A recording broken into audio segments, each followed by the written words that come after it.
بسم الله الرحمن الرحیم. السلام علیکم ورحمت الله وبرکاته. محترم دوستانو، بیا هم خراغلاست د سلیمان عبید افغان چینل ته. نن زه سلیمان عبید افغان ستاسو په حضور کې یو بهترین چل او بهترین تخنیک چې څنګه کولی شو یو اپلاک چې کوم زموږ موبایل کې استعمال شوی دی یا بل چا موبایل کې استعمال شوی دی، هغه د یو څو دقیقو لپاره استعمال کو، خپل حاجت ترېنه پوره کو. څنګه کولی شو؟ لکه زما په لاس کې دا موبایل دی، دې کې ګیلري ته چې کله زما حاجت دی ګیلري کې چې کله ګیلري ته داخل کېږم، دا ګیلري ماته اجازه نه راکوي ځکه دې باندې لاک لګول شوی دی. زه وایم مای فایل نه به وګورم، دلته هم چې کله دننه کېږم دې کې هم ګوره لاک استعمال شوی. دې نه علاوه زه ځم میکس پلیر ته چې کله دلته باندې کېږم دا هم لاک شوی. زما ټولې لارې بندې کړي دي د استعمال، چې دا موبایل زه استعمال کوم. زه نشم کولی دا استعمال کوم، بس تش موبایل راته راکړی استعمالولی نشم. لیکن دا د هغه په نظر باندې دی، د هغه په نظر دا دی چې هغه دا نشي کولی چې زما ډاټا استعمال کړي، زما شیان وګوري. د هغه نظر دا جوړ شوی چې زما شیان محفوظ دی د کتلو نه. لیکن که ستاسو هم دا نظر وي، دا نظر بالکل غلط دی. دا اوس هم ستاسو شیان څوک کتلی شي، څنګه کتلی شي، څنګه دا لاک هیک کولی شي. د هغه طریقه دا دی، دا لاک به وګورئ چې دا لاک د چی په نوم باندې دی. دلته لیکلی ګیلري لاک، که ستاسو فکر وي دلته ګوره دا لاک چې دی ګیلري لاک ور باندې لګولی، په دې خپل ګیلري باندې هم لګولی، فایل باندې هم لګولی، میکس پلیر باندې هم دا لاک یې لګولی.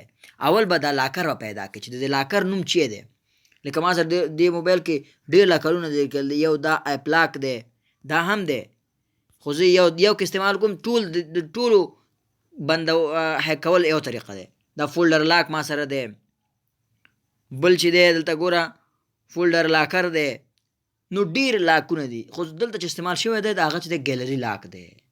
دا څنګه کولی شم بند کوم؟ سیټنګ به پیدا کوي. دلته زه ګورم دا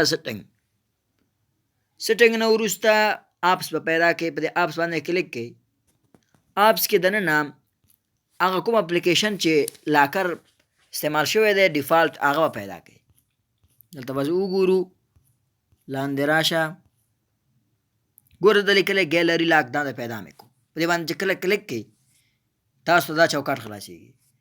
بر اثر کې دوه دانې لیکل شوي، یو ان انسټال یو فورس سټاپ. که ان انسټال وخو د اپلیکشن بیخي له منځه ځي، اول ته کوډ نه راځي. خو نه، زمونږ دپاره یوازې څو دقیقې په کار ده چې یوازې څو دقیقې هغه ګیلري یو ځل موږ ته خلاص شي چې کوډ ونه غواړي، بیا نور خلاص زمونږ کار نه دی د اپلاک سره. ځکه که دا ان انسټال کړو بیا کوم کس موبایل چې زموږ لاس کې د هغه پوهېږي موږ باندې چې دا لاک یې مات کړی دی او زما شیونه یې کتلي دي.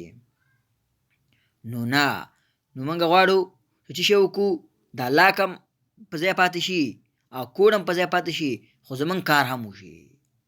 د هغه چل لپاره دلته د بل آپشن ته چې لیکلی فورس سټاپ، په دې باندې به کلیک وکړئ. دلته درته وایي آیا ته غواړې چې دا اپلیکیشن سټاپ کې، لکه د دې اپلیکیشن کار دا ده چې دا کوم ځایونه ما لاک کړي دا باید لاک شي. زه وایم دا باید یو څو دقیقو لپاره کار پرېږدي، دا باید کار ونه کړي. نو فورس سټاپ باندې کلیک کړه. کله فورس سټاپ باندې کلیک کو، د اپلیکیشن کار پرېښود. د دې کار دا و چې دا ګیلري باید لاک کړي، لیکن چې کله ګیلري باندې کلیک کړي ګوره لاک ترته نه راکوي، نه درکوي. لاک هغه ویده شو، لاړ. ته کولی شي چې ګیلري هر څه استعمال کړي. یو کس راځي فایل منیجر ته، دلته هم کولی شي. ګوره مانه پاسورډ او لاک نه غواړي. یو کس راځي میکس پلیر ته، هغه لاک ګوره هېڅ نه راځي دلته، هغه لاک سټاپ شوی دی. څو وخت پورې سټاپ دی؟ یو خو دا دی چې هغه لاک ایله کړي او کوډ وخي. دویم دا ده چې موبایل ریسټارټ کړي او بېرته ولګوي، نو بیا بېرته هغه لاک ری آن کېږي، بېرته آن کېږي.